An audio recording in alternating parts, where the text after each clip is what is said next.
ထွန်းထွန်းပါခင်ဗျာ EBE 20A8 လိုက်ဖို့ဘက်ထရီလေးတွေရပါတယ်ခင်ဗျာတစ်လုံးစီ39,500ကျပ်ပါခင်ဗျာနော်โอเคပါ EBE အစစ်ဖြစ်ကြောင်း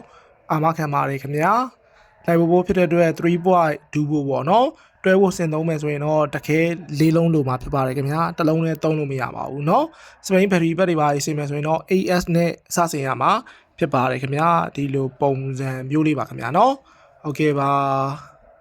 လိုက်ဖို့20ရိပ်ဖြစ်တဲ့အတွက်အလုံးကြီးရယ်เนาะအကြီးပါခင်ဗျာနောက်ပြီးဒီမှာတတိထားမှလေးတစ်ခါပြောပြပါမယ်ဒီနီဂယ်ပြားတွေကိုသွားပြီးတော့ခွာလို့မရပါဘူးနီဂယ်ပြားကြီးခွာလိုက်လို့ရှိရင်ခဲလဲဆော်လို့မရသလိုစပေါ်လဲရိုက်လို့မရတော့ပါဘူးเนาะโอเคပါဒါလေးပြောပြတာပါဈေးလေးဟာ39,500ကျပ်ပါခင်ဗျာ